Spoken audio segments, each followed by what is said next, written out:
just as surprised as you. Is this really happening? I can't be too sure, but one day I'll be yours again.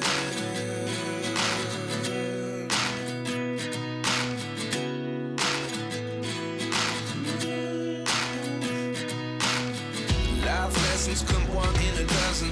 The other 11 get something from nothing. I sit here looking for an answer. Maybe the biggest question was in the last chapter.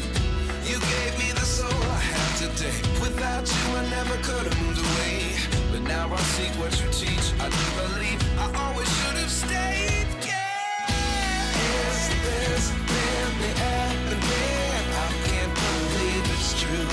I'm just as surprised as you. Is this really happening? I can't be too sure, but one day I'll be yours again. One day I'll be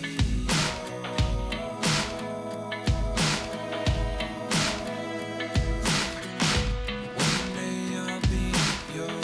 One day I'll be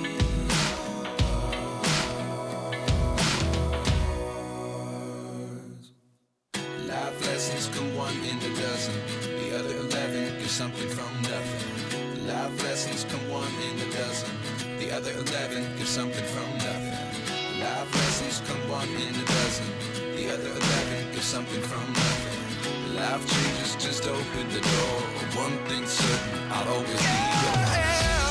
Is this really happening? I can't believe it's true. Hi guys, welcome back. Today we have market recap video. Yesterday was Sunday and I had my regular market at Kiama. Kiama is down south coast from Sydney. It is a bit of travel for me. It takes me around 1.5 hours to get there, but still it is worth. It is one of my best performing markets because Kiama is known as a tourist destination. Not so much tourists, it's more like weekend trip for Sydney-siders, just for people traveling down south coast or to Canberra. So Kiama can get busy. It's well known for its blowhole, and if it's windy, the blowhole performs the best, so it gets the more tourists. So yeah, it can get really busy. I was traveling with my husband. He's always with me at Kiama because since it is known for its blowhole, it is known for being windy, and that is the only market that I cannot do on my own because wind is the next level over there and I'm too anxious about it, and my products flying away, gazebos flying away. It is stressful. Kiama is always a stressful market that I need help with. What I didn't expect yesterday was the bad weather because no one actually knew about the wind yesterday. When we arrived there, there was a wind to start with. It was around 40 kilometers per hour, which is my limit. If it's above 40, I'm not even attending markets. Down at Kiama, it can get up to 60, 70, which usually they cancel markets if it's over 60 because it's damaging winds. It was shock when we arrived there and there was wind and everyone was opening their apps, looking at the phone and discussing, where is this wind coming from? No one has announced it on the weather app. There is nothing showing at the weather app. All of us together were live on the weather apps and was like, what is this? We didn't know about the wind. How are we gonna set up? It was a struggle, as it always is in Kiama. I usually have to have my walls up if it's windy, but then again it gets heavier on your tent because your tent gets to be a parachute, so if it's coming in your tent, it's worse, which was exactly what was happening yesterday. Luckily, it was only happening for a few hours in the morning, then the wind turned around in our favor, so we didn't have any issues. Luckily, it could be even worse. I had a few times in past where my scrunchy boards, I'm gonna insert a picture of my scrunchy boards, what they look like. The wind gusts were so strong that it just took my scrunchy board and landed on the floor, and that thing is heavy and it was full on. I was like, that's too much. That's too much just to do it on my own, so I'm never alone at Kiama. So the market is from 9 to 3. It is an average 6-hour market, but yesterday despite the wind, it was also very hot. It was around 35 degrees. With the wind, it was very warm wind. There was no breeze or anything coming in. So it was disaster. Disaster because we are in autumn, guys. Yes, we are in autumn and it is still above 35 degrees and it is too hot, and it was humid. So it was a lot with the heat and wind, and it was a slow market because of all of that. Not a lot of people show for the market. I'm the first one who wouldn't go for a walk on a 35 degrees day with the wind. I'm like, no way. I understand why people didn't show up for the market. So I had some footage from the market. There wasn't a lot, guys. I'm just someone who cannot talk in public on camera, and I tried, but I failed. So I'm not gonna even put that in. In all of that, I have to say I feel exhausted. I haven't been on markets for 3 months. I took a break. I was technically couch potato for the last 3 months, and boy, did I feel that. I was in so much pain last night. I just couldn't sleep. I couldn't relax. I tried to crochet some things because I will talk about what I sold and what I need to make, but my hands were in so much pain. I couldn't do anything. I took a Panadol, but it wasn't doing anything. That just shows in how bad shape I am. And honestly, I'm scared because on Wednesday I have another market which is also down south coast, but it's not in Kiama, it's in Wollongong at uni. That is my fortnightly market, which I will continue doing. And I'm actually scared to do it by myself just because in how much pain my body is. I have to set up everything myself. I have to dry myself, and it is a long market. It's from 8 or 9. I think they moved to 9, but anyway, I'm always there at 7 and market will be till 4, so I'll be home around 5, 6. It's gonna be a long day, but it is stressless markets regarding to customers and business of the market because it is a uni market and students are not browsing the market whole day. They just go to the lectures, and after the lectures they go for a lunch, and that's the time when they're browsing. So usually it's a midday when it's busy, and it is not as stressful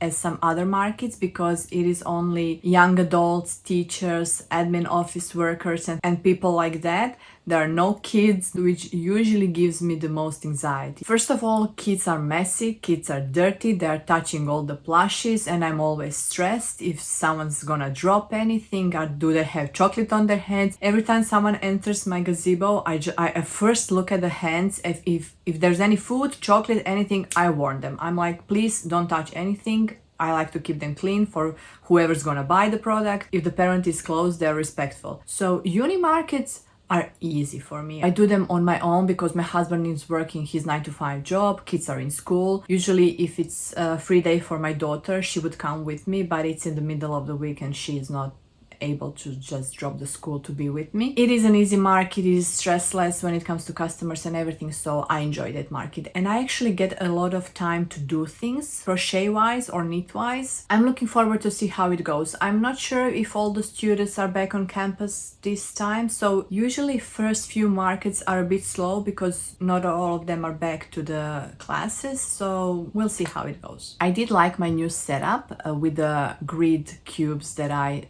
showed you in a mock setup, and we managed to weigh them down so they were not flying in the wind, so that was helpful. So I know for the future what I need to bring just to weigh them down to keep them secure. I had plenty of space to display everything, and I know I have a lot more to fit, so I know what I will be working on to fill up those gaps. My clothing was on the one side, same with the bags, and it was beautiful. I really liked it. So my first sale happened before I even managed to set up. We were there around 7:30. The market starts at 9, and it took me a while to set up everything with the new cubes, cube grid walls, whatever you call them. I had my first, the market starts at 9, and I had my first sale before 9, and it was my returning customer. I recognized her immediately, and she came to my stall, and I said, "Are you the bird lady?" And she said, "Yes, do you remember me?" I'm like, "Of course, you've been buying birds of me for this is the 3rd time you are here." And she was so happy to see me. She wasn't sure if I'm gonna be there because she found me on different markets, not just this one. This is the 2nd time she found me on Kiama, and she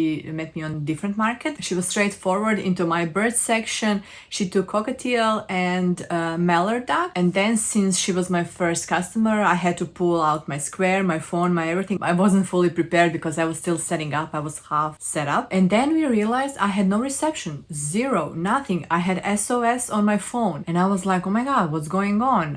And my husband wasn't with me. He went to grab a coffee. I tried everything. There was nothing I could do. There was no internet connection. She said, okay, that's fine. So I told her my husband has a different internet provider, so I assume his phone is gonna work. So if you can just wait. She said, yeah, that's fine. We just arrived. We have plenty of time. If not, I'm gonna go to grab some cash on the ATM and I'll be back. I'm like, no, don't. It's too hot. Don't walk far away. Just stay here. He'll be here in a minute and I'm sure we'll be able to sort out. So they just went for a walk. And my husband was back and yeah, it was actually the Vodafone problem. He's on Telstra. I'm on Vodafone. We realized that because my neighbor also came to me and he said, is your internet connection working? I'm on Vodafone. I have zero. I'm like, yeah, I'm dead too. Nothing is working. We just figured out it wasn't my issue. It was in general the Vodafone issue, and everyone was struggling unless they were on Telstra or any other provider. My husband, he usually has a Square app on his phone too, but it's easier for me to do all my work on my phone, so he just hotspot me and we were able to continue day easily, no issues. In the middle of the day all the issues were sorted, so Vodafone started to work normally. So yeah, that lady was back. She managed to pay for her birds. I told her I'm thankful and grateful for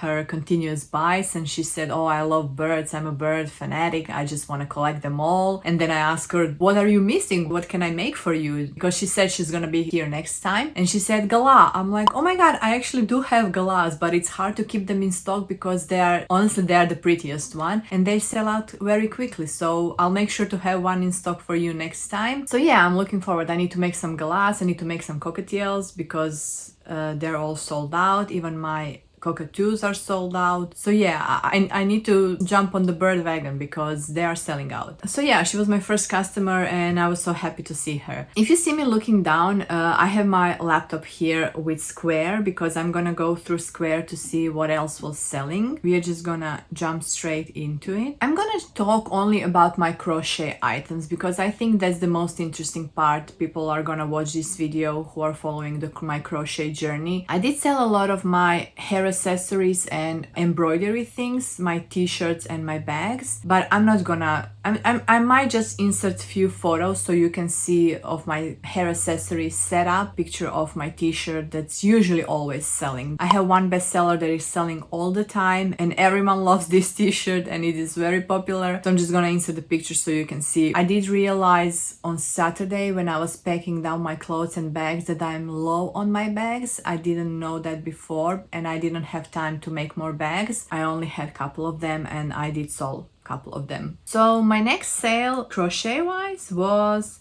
chicken and egg, and that is actually my best seller of the day. Chicken and egg got so much attention that I was pleasantly surprised. Now I need to make more because I have market on Wednesday and I can't actually remember which colors I sold out because I didn't take pictures after and I didn't write down the colors that were selling during the day because I don't have all the colors. I had too many variations to be able to put them in a Square app, so I just put chicken and egg and the number of them, how much I had them, and that's it. Because I had like pink chicken in a white egg, pink chicken in a pink egg, and blue chicken in a blue egg, blue chicken in a white egg. It was too much, so I just couldn't be bothered to put all the colors variations in the app. But I hope on Wednesday when I'm on the market I'm gonna go through the bag and see which ones were selling. I know the pink ones were selling actually. I remember one little girl grabbing a pink one and one lady. So I think the pink one was actually the best seller. So chicken was my best seller. Second best seller was capybara, which I only had 2 and now I regret I didn't make more because they were gone quickly and I regret not having more. I will for sure make sure to have more for my Wednesday market. And next, flowers. Yes, I was surprised. I think the way I wrapped those flowers helped them sell. I had a couple of singular flowers just wrapped, and I have one bouquet. That bouquet actually drew attention of one girl, but she didn't like the colors that were in the bouquet, so she went on and made her own, and that was actually more than it was in the bouquet at the first place. And I just apologized to her because I didn't have any other bag to wrap it, and she was all fine. That's all good. I'm gonna do it myself. So she grabbed, I think, 4 flowers. Then another girl just bought a wrapped rose. So yeah, technically flowers were my bestseller if we don't count individually type of flowers, because there were a couple of roses, couple of tulips, one sunflower. So next was my love dog. I only have one love dog, which is Cavoodle. For some reason dogs are not selling as much, so I never have too much because I don't even know which breed to make, which one will sell. But this is the second time I had Cavoodle because I personally have Cavoodles. I sold a Stingray, the small one. Stingray was getting a lot of attention. I sold a big snake, the black one. I sold both of my mini spiders. I sold a rat. I sold one tofu turtle, one pickle, one chicken nugget. I think it was the smiley face. I'm not sure, to be honest. They're down there in my living room. I can't check now. I think it was the smiley face because in last video I was talking about how smiley face is usually the first one to go. And I do have, you remember, I find the 4th one. So I think I'm gonna finish that one to fill up the little box so I can fit all 3 of them. I sold a pink axolotl, and that's actually it. Like I said, it was a slow market, but still it was an average market for me. My square is showing that was 43 items in total. 25 of them were crochet.